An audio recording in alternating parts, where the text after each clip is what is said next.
in certain instances that I just mentioned, including racism, sexism, and discrimination, I think we have to take a stand. Donald Trump, you have no idea what your words mean.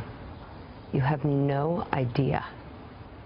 You have no idea what your words mean. And I can't pretend and sort of try and cover this fairly and put it in the veil of objectivity. This is wrong.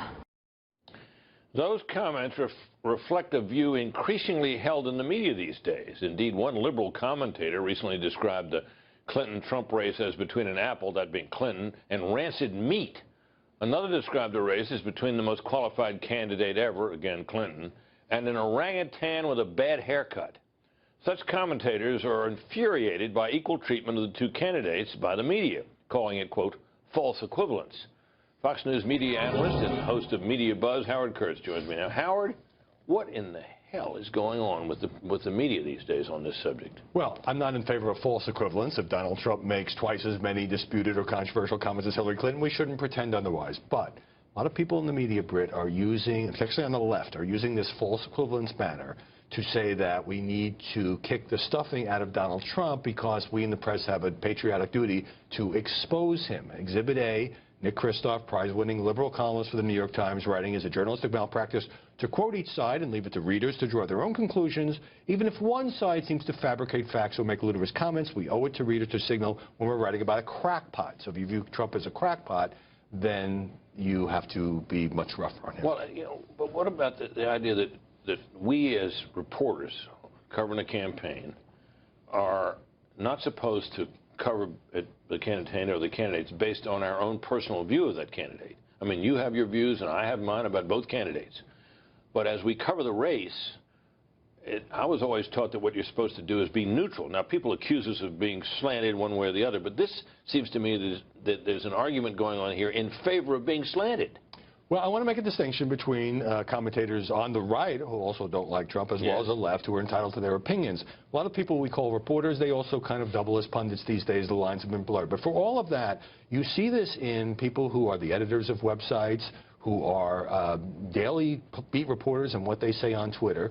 There is a snarkiness and a revulsion at what Donald Trump says and does. I am not opposed to aggressive reporting when he takes back the birther conspiracy.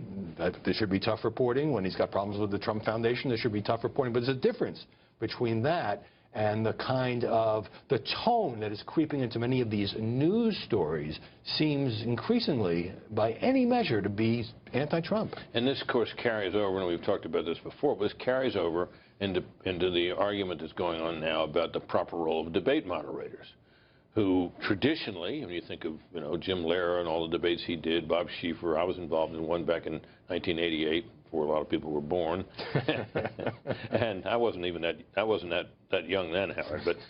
But the idea was that you were basically up there to try to throw challenging questions to each candidate and let each other respond to their answers. And now we're sort of hearing that, well, you really can't do that because, you know, you got to intervene in case a candidate says something that you think is false and correct the record. Now, our colleague Candy Crowley over at CNN tried that with Mitt Romney, and I think came to grief over it 4 years ago. But what about that? Well, the reason that Matt Lauer took so much heat from his colleagues in the press was because of the feeling that he wasn't... that wasn't even a debate. And he was the only interviewer that he wasn't tough enough on Trump. Donald Trump made this argument to me last week. Oh, all the moderators are going to be unfair because they're going to fear Lauer-like criticism from their buddies in the media. But the thing is, Britt, that unlike in a Sunday morning interview, when it is the job of the interviewer to follow up, to call out, because there's nobody out there to do the answering. In a general election debate where the two candidates are supposed to go at each other, you don't want to be, as a moderator, debating the candidate yourself. And a lot of this is driven by the media assumption Trump's going to get up there and lie. Hillary may shade the truth, but Trump's really the liar here. And the moderators have to step out of their role and to expose him. Well, that's not the job of the moderator, and it's not the job of journalists to expose a candidate. We should be aggressive toward both sides. A lot of people in our business, I've never seen this before in a campaign, now feel like it's okay, it's even our duty to tilt one way in this campaign. Boy, wow, what a difference. Howard, thank you. Good to see you.